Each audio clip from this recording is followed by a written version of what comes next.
Hey, what's going on, Miami Heat fans? It is your boy, Ernest Valdez, a.k.a. ERA, here to talk about the sports team that I love the most, and that is the Miami Heat. I'm wearing the retro Tim Hardaway jersey. I mean, you got to. For a chat like this, it is only for the Miami Heat fans. If you're not a Miami Heat fan and you'd like to hear about other teams in the NBA, I always post another video to talk about all the other 29 teams. But this one is just for Miami Heat fans. And we have a lot to talk about. I haven't posted a video in over a week about the Miami Heat team because with the NBA free agency period being as crazy as it is, I just wanted things to get out there. My other video, I'm going to talk about that jackass DeMarcus Cousins and all the other free agency signings. But I want to dive into this team specifically and talk about how things have been. And the best example you could describe for the Miami Heat free agency period has been crickets. Nothing. We signed Derrick Jones Jr. to a 2-year deal. I mean, it's a good signing, I believe. The kid's got real potential. In the summer league, flying around people, dunking. Looks like a little mini version of Gerald Green. And I think that's awesome to have. You know, for the league minimum, you get a guy that can come off the bench, do some beautiful dunking.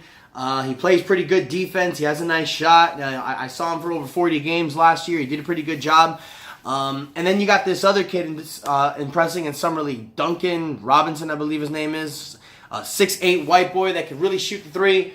You know, the Miami Heat Summer League always shows the potential in some of these guys. That's where you get people from like Udonis Haslem, Tyler Johnson, Hassan Whiteside. You know, God, the list goes on and on. So the Miami Heat always finds these gems. But I don't think it's something that the Heat fans should necessarily put their faith in. You really wanted to go after one of these big whales. You know, we didn't get Paul George. We didn't get LeBron. Now, I kind of knew that was going to happen. I didn't really think that either of them would come in. Maybe LeBron. Kawhi Leonard, it's still up in the air, even though I don't think the Heat really have a shot. I read a report a couple days ago that Pat Riley actually made an offer. And it was one of the offers that San Antonio were interested in. I'm not sure the exact details, but I believe it had something to do with like Josh Richardson, Justice Winslow, either Goran Dragic and Hassan Whiteside, even though I think it was leaning more towards Dragic. Adebayo maybe, and a future first-round pick. I know they wanted 2 to 3 players and like 1 to 3 draft picks. You know, they really want to get a lot for Kawhi, and, you know, who can blame them? You know, you got all year to try to find a suitor for Kawhi. You know, you don't want to trade him to Los Angeles, so you want to try to see all the best offers that you can get. And I heard that Riley was basically like, no, you know, if he's not going to commit longer than a year, I'm not losing all these assets. I get it. I mean, we could go the route that OKC did with Paul George. You get him, you hope that he stays, but it's a huge risk, but it can be a big reward. Now, no decisions have been made. I believe San Antonio is going to stretch this out as long as they can. They have until February of next year. It might be done before the season, kind of like they did with Kyrie, because I'm sure that if they're going to trade him and they want to bring new players in, you want to do it before training camp so the people can get, you know, good together. But, you know, when it comes to San Antonio, Popovich, those guys are stubborn. You know, they're going to wait it out. So we just have to wait and see. As far as the Heat goes, I really believe that at this point, there's not really much moves that you can make.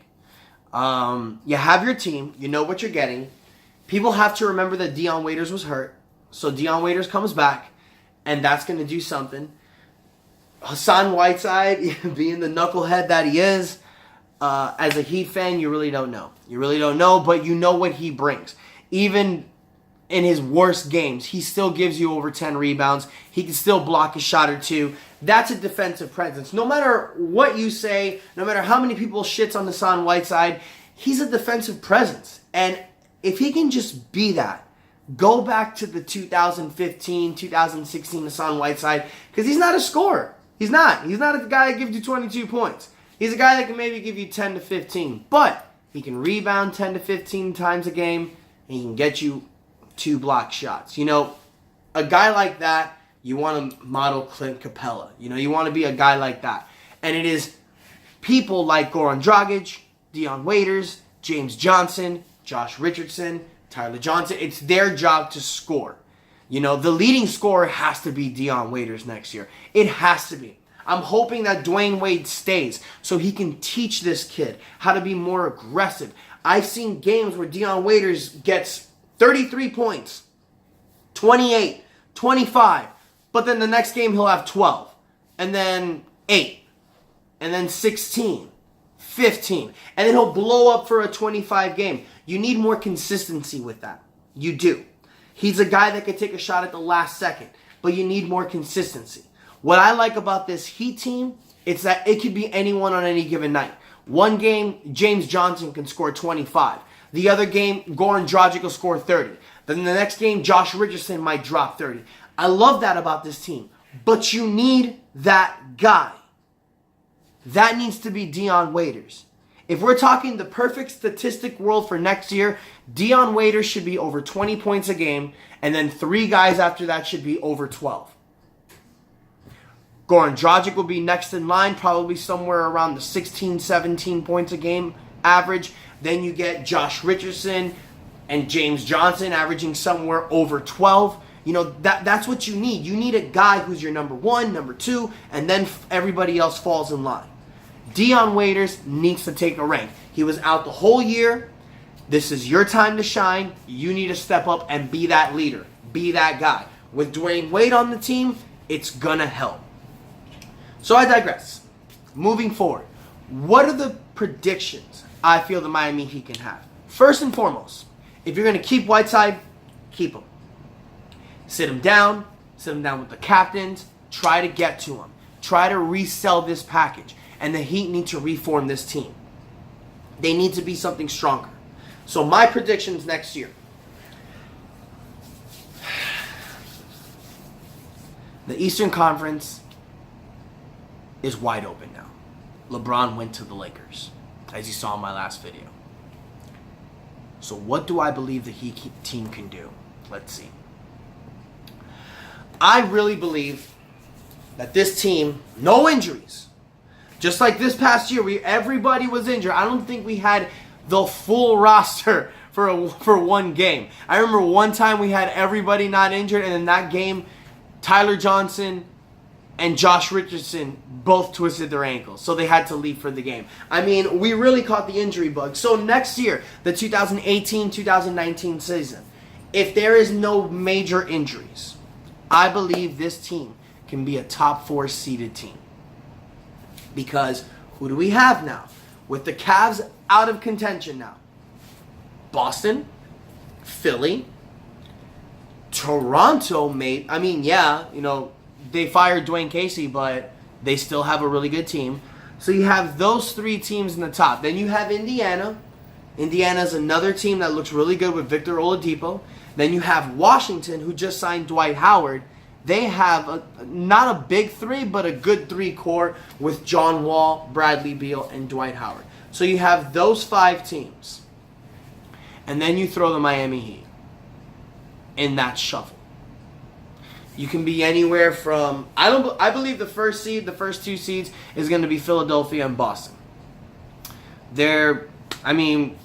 Without any trades, with Kyrie and Gordon Hayward, they're obviously the favorite. And then with Boston, with Embiid and Simmons, and then if Markelle Fultz becomes the beast that he's going to be, you never know. So, I believe that the Miami Heat team, between those 6 teams, are the best defensive team. They can be the best defensive team if they want to be. With Dwayne Wade, with all these guys, I believe that they can get top 4 seed, maybe second round or Eastern Conference Finals. I don't believe the Miami Heat will make the NBA Finals next year, but I'm not saying there's not a chance. The Eastern Conference is wide open. Kyrie Irving is prone to injuries. We never know what's going to happen. You don't know how Gordon Hayward is coming back. Philadelphia is still a young team. You don't know. That's why it's important for Dwayne Wade to come back. That experience, that leadership can get us far in the playoffs. You know, I believe that with this core team, maybe a couple changes here or there, we might be able to push for it. So, what else after that? I mean, we talked predictions. We talked a little bit about the team. After that, signings. Who do I believe that we have a chance to sign? We got to try to get Wayne Ellington back. We got to try to get Ellington back. I mean, even though we're loaded at shooting guard, he's a guy you want to bring back. That is a guy who has one of the deadliest shots in the NBA. And the last thing you want is to let that guy go to another team and do that on you. Miami does not want that. So you got to try to bring Ellington back. I don't think we'll make any big trades, but you never know what can happen. You know, Miami Heat might possibly trade Tyler Johnson. Tyler Johnson is making $19 million this year and next year. They're probably going to eat the luxury tax. So maybe you trade him, and then that opens that spot for shooting guard, because we really have a lot of shooting guards. Even though Tyler Johnson plays as the backup point guard to Dragic. But we have Wade. If we have Dwayne Wade and Wayne Ellington, I'd rather Dwayne Wade be the backup point guard to Goran Dragic to be the ball handler. So, bringing back Wayne Ellington, that's a priority. Now, I heard the Miami Heat were in talks of Carmelo Anthony. Carmelo Anthony might be bought out or traded. The Heat really have a chance if they trade for him. Because if he gets bought out by OKC, he's going to go to either Houston or the Lakers. My opinion. The Heat is a far stretch. The only thing the Heat can sell to him is, look, in the Rockets and the Lakers, you're either going to come off the bench or you're going to be the third fiddle. Here, you will have the ball in the last second. You can be the guy that averages over 20 points. Because if we remember the Heat team last year, they were one of the best teams defensively. They were the team that they made it all the way through the fourth quarter with the closest margin in the NBA, always losing by either 2 points or winning by 2 points. All the games were super close. And the biggest problem that we had, the reason why we didn't win over 50 games last year, is because sometimes in the last second, that ball would fumble. We didn't know who was taking the last shot. Until Dwayne Wade came back, we really knew who it was going to be. But a lot of times after Dion Waiters got hurt, we didn't know what the hell we were doing the last minute. So we made turnovers, we made mistakes, we lost those games. But throughout the entire game, the first 46 minutes, it was always the closest stretch. So the Miami Heat, all they really need is a definite closer. You have that in Dion Waiters. You have that in Dwayne Wade. But Carmelo Anthony is different. He has that Mamba mentality like Kobe. Even though he plays in the isolation ball, even though his defense is crap, this team can make up for it. This team can help him out defensively and let him score the way that he wants. I don't know. I've made some weird predictions, but maybe Carmelo coming to this team can possibly help. I don't think we'd be able to get him in a buyout. We probably have to trade for him. We do have tradable pieces. We can talk to OKC for taking Tyler Johnson. They could use him. They could use him. Who knows? Sorry about the hiccups. I just had a little bit of coffee before. But anyways, so those are my thoughts about the Heat team. I pretty much covered everything about free agents and where do I think we're going to go and who we're possibly signing. But I know I have a couple of people that have commented in the past about the Heat squad. So let me get your guys' opinions. Let me know what you think. Do you think we really have a shot next year? Do you think that we're a top 4 seeded team like I think? Or is it maybe just delusion because I'm a Heat fan? Who knows? Who cares? This is Miami Heat Talk. And guys, as you know, I'm just starting out this page, so I'm going to need your help.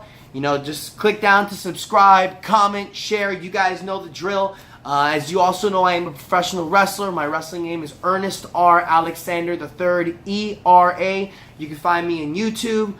You can also find me on Facebook, Instagram. I'll go ahead and add all of my links down below. So go ahead and show your love, Miami Heat team, and let me hear for you. And until then, have a great one.